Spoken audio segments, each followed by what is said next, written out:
June 25th, 2015, the YouTube channel Obscure Horror Corner introduced the world to a chilling game known as Sad Satan by uploading the first of 5 gameplay videos for it. This was the first record of the game's existence on the internet. Unlike conventional horror games, Sad Satan offered no objectives, no enemies, and no resolutions. Instead, players navigated dimly lit corridors and were bombarded at random points throughout the game with cryptic symbols, audio, and images. It was a game unlike any other. What really made Sad Satan stand out wasn't just its creepy vibe, it was the sick, twisted content hiding beneath the surface. The game wasn't just unsettling, it was tied to accusations of demonic, illegal, and downright disturbing images. The game was a maze of dark, claustrophobic corridors with no clear goal. You wandered around with a first-person POV while distorted audio played in the background. The sounds were seemingly random, but ranged from reversed music to warped screams and laughter. Perhaps most unsettling, there were snippets of serial killers' interviews that sometimes popped up. Every so often, the game would throw full-screen flashes of disturbing images at you. Some were just weird, like black and white photos of statues or cryptic symbols. Others were outright horrifying mugshots of criminals, cult references, and cryptic Latin phrases. One of the most infamous was the recurring appearance of Jimmy Savile, a disgraced TV host known for decades of child abuse. His presence in the game made it feel like something much darker was lurking beneath the surface. To top it off, there was a ghostly child who would sometimes appear in the hallways. In the last gameplay video uploaded by Obscure Horror Corner, one of these ghostly kids started following the player, and there was no way to escape. The game ends when the player is finally caught and killed by this eerie, silent figure. As creepy as the original Sad Satan was, things took a much darker turn on July 7th, 2015, when a download link for the game popped up on 4chan's paranormal board. People who downloaded it quickly realized they were involved in something demonic. The clone reportedly included extreme gore, images of mutilated bodies, and even CP. Weirdly, the game also contained malware, which would mess with your computer, sometimes causing it to crash completely. Jamie, the alleged owner of Obscure Horror Corner, denied any connection to this version, claiming the one he played didn't have any of that illegal content. But his story had holes, and people were already questioning whether he could be trusted. Jamie claimed he found Sad Satan on the dark web, saying a mysterious and anonymous user named ZK sent him a link to the game. According to Jamie, the game was hosted on a hidden Tor service. However, people were left wondering where the original gameplay footage came from, as all the original download links were fake. People have spent years trying to decode Sad Satan's meaning. The references to Jimmy Savile and the ghostly children have led many to believe the game is a sick reference to child abuse and a way to distribute twisted content. The name Sad Satan derived from reversed audio from Led Zeppelin's Stairway to Heaven.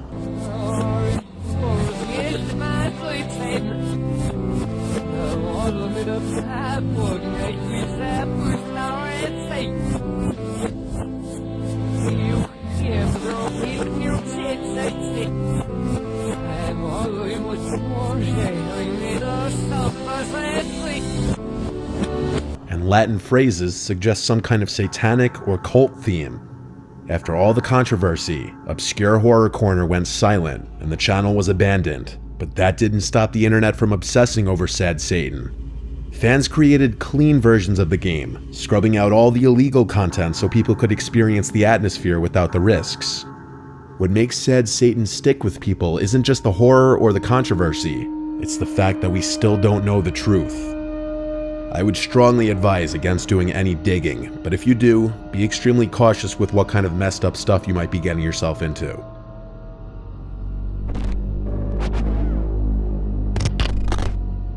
In 2009, an internet mystery was born on Reddit and quickly grew into one of the most disturbing internet rabbit holes. Known as the Lake City Quiet Pills saga, it's an incredibly disturbing mystery that still has no resolution. The story begins with a Redditor named Religion of Peace, later revealed to be Milo. He was no stranger to controversy. As a moderator for the infamous Jailbait subreddit, Milo already had a dark reputation. r/Jailbait was notorious for spreading illegal content and was eventually banned by Reddit, but that's a story for another time. Milo claimed to be a war veteran, boasting about his alleged involvement in conflicts like the Cold War and even the Battle of Normandy.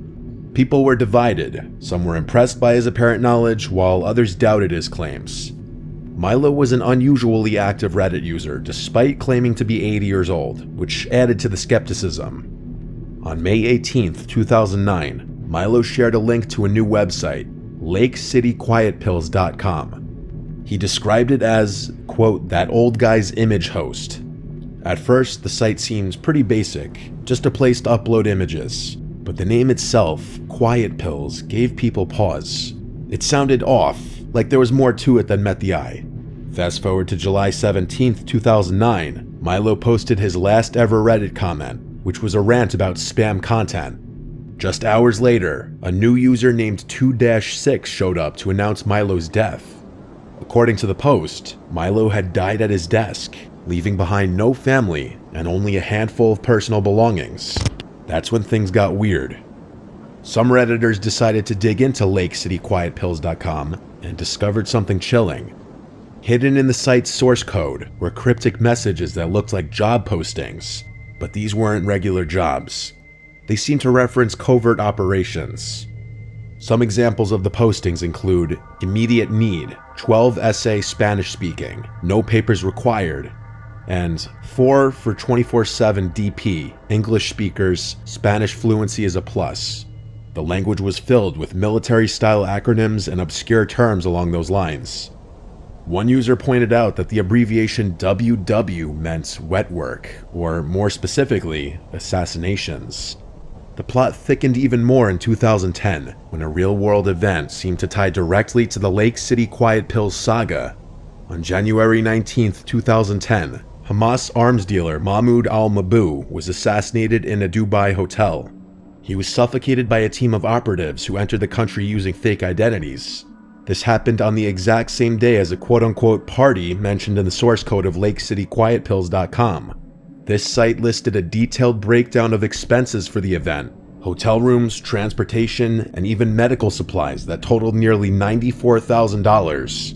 The timing and the scale of the expenses led many to believe that this quote-unquote party was actually cover for an assassination operation. It felt too closely related to be pure coincidence. People began digging into the site even further. The account 2-6 was tied to another alias, Angel 2-6. This handle had been active on other forums like Fark.com since the early 2000s. What's more, Angel 2-6's email address was linked to the LakeCityQuietPills.com domain. It was quite literally angel.2.6@LakeCityQuietPills.com. The activity surrounding these accounts painted a picture of a tightly connected group with ties to military or illegal work. Some people started interpreting the phrase Lake City Quiet Pills as a euphemism for bullets. The phrase Lake City Quiet Pills was traced back to a Remington ammunition plant in Missouri, which produces billions of rounds of ammunition annually. People have spent years debating what this all means. The most common theory is that the site was a front for a group of professional hitmen. Some argue that the military lingo and references suggest a group of ex-military individuals who defected from their governments.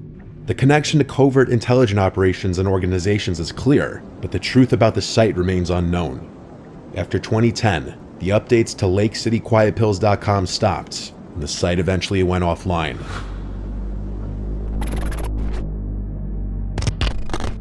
Back in 2015, a strange YouTube channel called Unfavorable Semicircle popped out of nowhere and instantly grabbed the attention of internet sleuths, cryptography fans, and conspiracy theorists.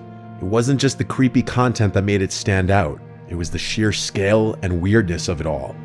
In less than a year, the channel uploaded tens of thousands of cryptic videos before YouTube banned it in 2016. The channel launched in March 2015 and wasted no time. Within days, it began posting videos, starting with one titled with a Sagittarius sign, followed by the numbers 230511. It was a 4-second clip of a brown, blurry screen with no sound. Simple but unsettling.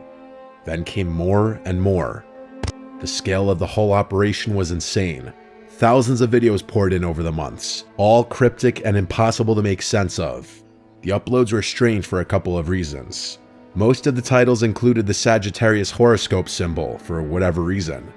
Most videos had pixelated or abstract images like dots on a plain background. Some were just blank screens. Some of the videos were silent, while others featured distorted sounds, static, or a voice reading random letters and numbers. There wasn't much consistency in the video lengths either. Some were mere seconds long, while others lasted hours. The longest video on the channel was 11 hours. Here comes the strangest part. The rate at which the channel was uploading wasn't humanly possible. At first, videos went up every 10 minutes, but by 2016, the channel was cranking out uploads every 20 seconds. By the time it eventually got shut down, there were over 200,000 total videos. As word spread, a Reddit community formed to figure out what Unfavorable Semicircle was all about. As you might expect, theories started flying. Some thought it was a modern-day numbers station, like the ones used during the Cold War to send secret messages to spies. The strange letters and numbers fit, but the videos didn't follow the typical structure of a numbers station broadcast. Others thought it might be part of an ARG, where participants solve puzzles across various platforms. The videos seemed designed to be decoded or pieced together, but most ARGs give players clues or guidance, and this didn't. Some compared it to WebDriver Torso, a YouTube channel Google used to test video quality. I'm pretty skeptical about this theory since the creepy visuals and audio feel like overkill for a quality test. In 2022, someone claiming to be the creator of the channel gave an unsatisfying and probably fake explanation. He claimed the whole thing was an art project, more specifically, a way to explore abstraction and mystery, but personally I have a hard time believing that's all it was. Many people continue to speculate that the videos had a darker purpose, like illegal activity, espionage, or even psychological experiments. Out of thousands of uploads, a few stood out as especially significant. There were several titled Lock and Delock, with the Sagittarius symbols in front of the words, and some people thought these videos held the key to the whole project. These videos were packed with flashing visuals and strange audio patterns. By analyzing the frames side by side, investigators pieced together a grainy image that resembled the Voyager Golden Record, which was a disk NASA sent into space to represent humanity. There were various other clues that people noticed. Toward the end of the channel's life, a series of videos titled Brill appeared, each numbered in order. They seemed more structured than the rest, but no one was able to find anything conclusive. The most popular upload by far was the 11-hour video. It was almost completely silent, but reportedly caused some devices to crash. On February 25, 2016, just hours after the BBC published an article about Unfavorable Semicircle, YouTube permanently banned the channel for violating its terms of service. The exact reason wasn't clear, but most people think the sheer number of uploads flagged it as spam. YouTube never gave an explanation for the ban, which led people to speculate about a darker reason. After the ban, the mystery deepened. Similar accounts popped up on Google Plus and Twitter, briefly posting new videos before disappearing again. The last known upload, titled Reset Strange YD, with the Sagittarius symbol in the front again, went up in 2017, but was deleted within 30 minutes. That marked the end of the project, or at least the end of what anyone could see. Many still think there's something more sinister about the whole thing that's yet to be uncovered.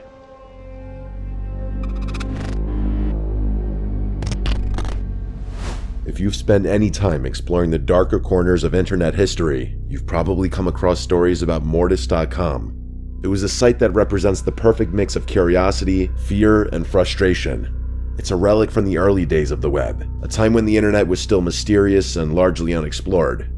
What makes the site so unsettling isn't just what it might have been, but the fact that no one ever really figured it out. Even now, it lingers as one of the internet's greatest unsolved mysteries. Mortis.com first went live on November 14, 1997. At first glance, it didn't look like much. Just a black web page with a white text login prompt asking for a username and password. No instructions, no links, no about section. If you didn't have the login credentials, there was literally nothing to see. This alone might not sound that unusual. Plenty of private websites require logins, but it was the scale of the site that caught people's attention. Investigators discovered that Mortis.com hosted terabytes of data, a massive amount for the late 90s when most people were still using dial-up connections and hard drives measured in megabytes, not terabytes. One file was reportedly 39 gigabytes in size, which is still huge by today's standards. For the time, it was mind-blowing. And then there was the name, Mortis, Latin for death. Whether it was meant to be edgy, symbolic, or just random, it added a creepy vibe that stuck. Mortis.com might have remained a forgotten corner of the internet if it hadn't been for forums like 4chan, where users on boards like X, Paranormal, and G Technology started poking around. Someone stumbled across the site and posted about it, and things snowballed from there. Some folks claim to have briefly accessed parts of the site, downloading bits of data before the site went offline, but they never revealed what they found, if anything. This only made the mystery bigger. Were they silenced? Did they find something they couldn't share? Or was it nothing and they didn't want to admit it? Here's where things get even stranger. Most websites, even after they go offline, leave behind a digital footprint. That's where the Wayback Machine comes in, a tool designed to archive web pages so they could be viewed later, even if the original site is gone. But Mortis.com went completely missing. It was intentionally excluded using a file called robots.txt, which tells web crawlers to not index the site. That might sound like a small detail, but it's actually huge. Whoever built Mortis.com went out of their way to ensure that no one could track its history. Why would someone do that unless they had something to hide?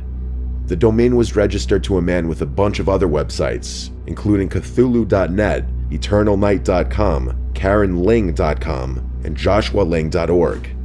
Cthulhu.net featured nothing but a single page with the words, "dead but dreaming," whatever that means. EternalNight.com just showed an image of a glowing chess piece on a black background, nothing else. The other two led to dead ends, and were tied to interior design companies that supposedly didn't exist, run by people who had long since passed away. Investigators also found connections between Mortis.com and seemingly unrelated businesses, including a dentist's office at an address that turned out to be an empty lot, a high-end security firm, a lamp company, and a bed and breakfast. The connections were tenuous at best, but they added to the eerie vibe, making it feel like something bigger, maybe even criminal, was at play. When questioned, Ling himself reportedly claimed the site was just a storage space for personal files like wedding photos. But let's be honest, that's hard to believe. Why would someone need terabytes of storage for wedding photos, much less secure them with industrial-strength encryption? And why would the FBI allegedly get involved? Back on 4chan, people were obsessed with cracking the site's login page. Even seasoned hackers struggled to make progress, which says a lot about how well it was protected. Some claim to have broken in briefly, finding large files with cryptic names, but they either disappeared from the forums or refused to share details. Rumors spread that the FBI contacted some of these would-be hackers, warning them off the site. Others said Ling himself pulled the plug after the site gained too much attention. Whether it was paranoia or reality, many users eventually abandoned the hunt, fearing they might be getting into something way over their heads. Everything was seemingly wiped from the internet before the mystery could be revealed, which left more questions than answers. Over the years, people have floated a ton of theories, some more plausible than others. Some people believe it was just simply a personal repository for movies, TV shows, or other media. Some investigators noted links to Usenet files and even suggested the site had an embedded media player. But this doesn't explain the secrecy, the creepy aesthetics, or the sheer scale of the data. Others think it was a front for something shady, like a black market operation, human trafficking, or even snuff films. The empty lots, fake business addresses, and encrypted files certainly make this plausible. Even after digging through all this, I can't shake the feeling that we're missing something. The exclusion from the Wayback Machine, the cryptic files, the empty addresses, it just feels too unsettling to be coincidental. If it was just a hoax or a media server, why go to such lengths to hide it? And then there's the FBI angle. Why would they get involved if there wasn't something serious going on? And if Ling shut it down himself, what was he trying to hide? Mortis.com is an internet phenomenon that we may never get a conclusion to, but there's most likely a good reason for that. One could only imagine what kind of sick files were in there. Maybe some things are better left unexplained.